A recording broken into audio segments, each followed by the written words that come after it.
What's going on, YouTube? Welcome to the channel. I am the wannabe, and today I want to be informative. So today's information that I'm going to be informing you guys on is Air Force PT, everything you need to know about it. Today's video is also another weekly Wednesday upload where I upload a video every week on Wednesday of 2018. I know I did miss last week, and I'm going to ask you guys for a favor, so go ahead and hit this like button if you tune in every Wednesday for the weekly Wednesday upload. The more people that like it, the more it'll encourage me to grind and put out these videos for you every Wednesday and not miss an upload like I did last. So in this video, I will be covering everything PT. So your daily PT sessions, everything you'll do that is not a scheduled PT session, and how to get Warhawk and Thunderbolt at United States Air Force basic training. Now, when I went through basic training, I received Thunderbolt honors, which means I got a 90% or higher on my PT test, and then Warhawk honors is you have to get 100% or higher. So you might go out there and you might see all over the internet where it says, oh, you have to meet these certain standards in order to get it. No, you just have to get a 100. So 100 can be different for some people. If you're over the age of 30, I know the scores come down a little bit, but if you're under the age of 30, they're pretty high. So when I went through, we had to get 67 push-ups, 58 sit-ups, and run a mile and a half in 9 minutes and 12 seconds. So where a lot of people get confused is a lot of places it will tell you have to do pull-ups,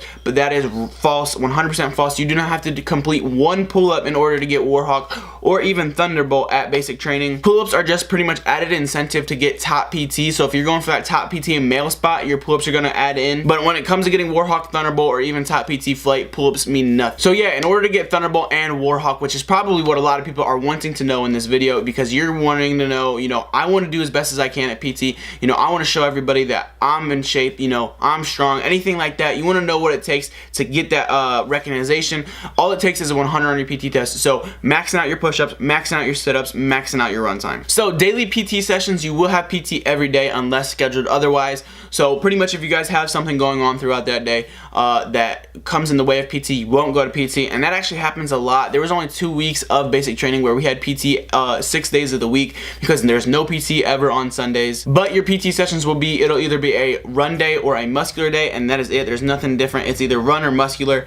So on run days, you will go out to the track, you'll warm up, and then you will you'll do this other kind of warm up where you're running for 60 seconds, and then you walk for 60 seconds, and that's a bit of warm up. You do that for about 6 minutes, and then you'll have a self-paced run for 26 minutes, and that'll finish out your run day. Then you'll cool down and everything. So what a lot of people have asked me since I've been back is, what's the most you had to run at basic? Like, how much did they make you run and all this stuff?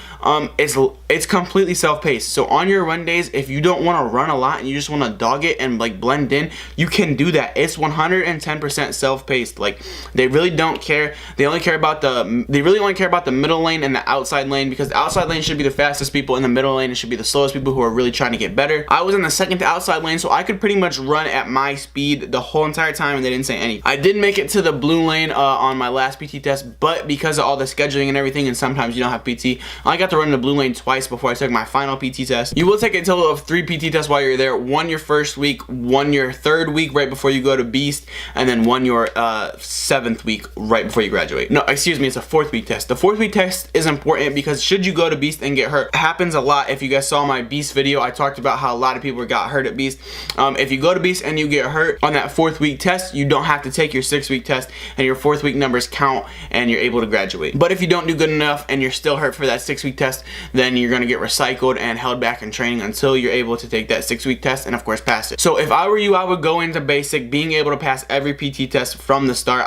The first PT test we took, I got an 89. The second one we took, I got a 96, and then the third one we took, I got a 93. So your middle PT test is probably going to be your best one because that's when you're doing the most PT. When you go to Beast, you don't do a lot of PT, and when you come back from Beast, you're not doing a lot of PT. So that middle test is probably going to be your best point. But if you can, try and stay in shape, do some jumping jacks, get your heart elevated, do 1x3s, which I'll tell you about when you're there. Try and stay in shape, try and crush that last PT test. So if it's not a run day, it's a muscular day, and on muscular days, you're doing a lot of push-ups, a lot of ab work, and a little bit of pull-ups. So how it'll start is the warm up with some stretches and everything, and then you run over to the pull-up bars, and then they're counting for you. So you're only doing pull-ups every 10 seconds, and you do sets of 3. So what you'll do is they'll be singing like Jody's and everything. You're jogging in place while you're standing in line.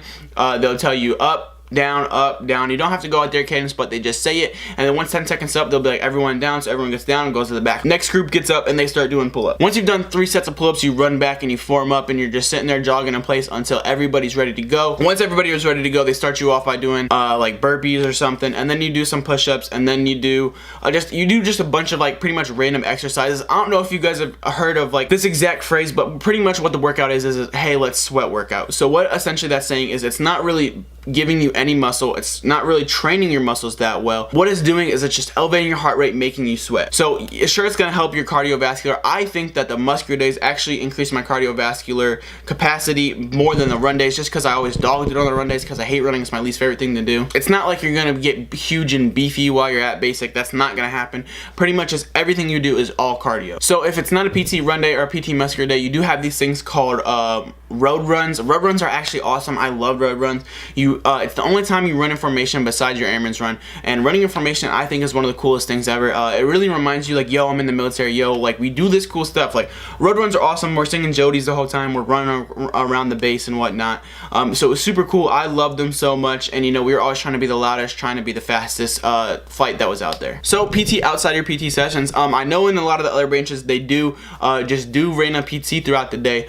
In the Air Force they don't really do that. Your MTIs can give you what's called motivational tools, MTI tools, and they're meant to motivate you. So you do push-ups, you do flutter kicks, and then you do hip thrusters, which is like a burpee but you don't jump at the end or do a push-up in it. And then what they'll do is they'll go 20 seconds each exercise, and then they'll say recover, you stand up and you scream your reporting statement. If you're not loud, they make you do another set. Depending on what week you're in can depend on how many sets you do per session, and they can only make you do 1 session per hour.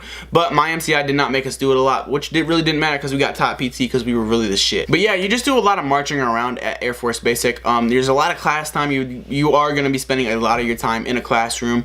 So if you're trying to stay fit, if you're trying to do great on those PT tests, do it in your own time. You will have a lot of your own time, you know, like folding laundry or in between your classes and whatnot. But you know, like I heard of some stories about stuff the Army people do. They run a lot in formation and whatnot.